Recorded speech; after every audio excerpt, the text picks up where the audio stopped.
Sir, এদের সকলকে গুলি করে মার্ডার করা হয়েছে।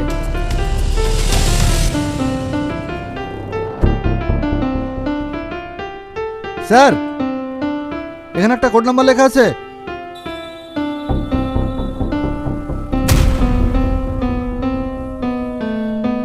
এটা কিসের কোড নাম্বার হতে পারে?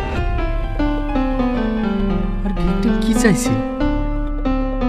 নিশ্চয়ই এই কোডের মধ্যে কোনো রহস্য আছে। এই রহস্য আমাদেরকে খুঁজে বার করতে হবে।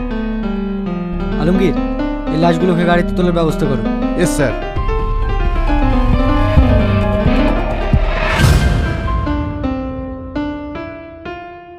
আজকে রাতেও আসছি। আরে বউ কোনে রাগ করবে?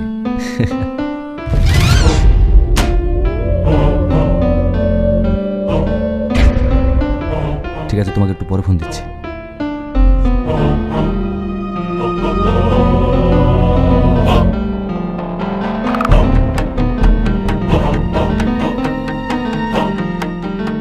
লেখাপড়া করেনি নাকি?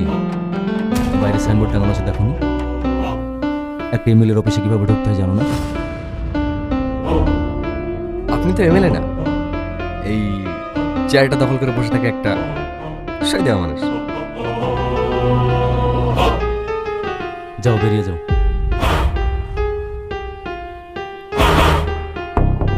এটা ছেলে মানুষই করার জায়গা না। তুমি জানো না তোমার সঙ্গে কি হতে পারে। হ্যালো,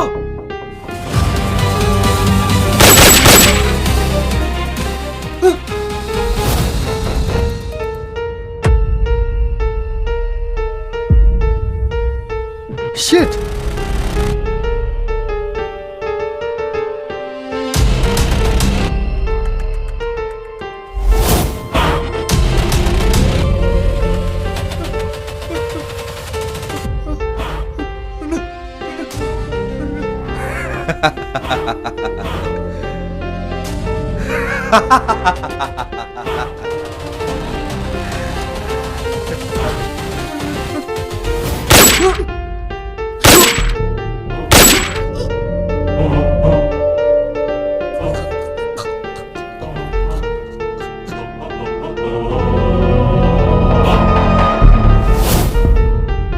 রাজুকে বলো লাশগুলো গাড়িতে তুলতে। Yes sir.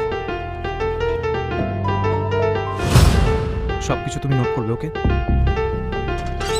Sir, sir please sir, 1 minute sir. Sir একটা প্রশ্ন ছিল স্যার। কিছুদিন আগে গ্রামের প্রধান মার্ডার হয়েছেন, আজকে আবার এমএলএ মার্ডার হলেন।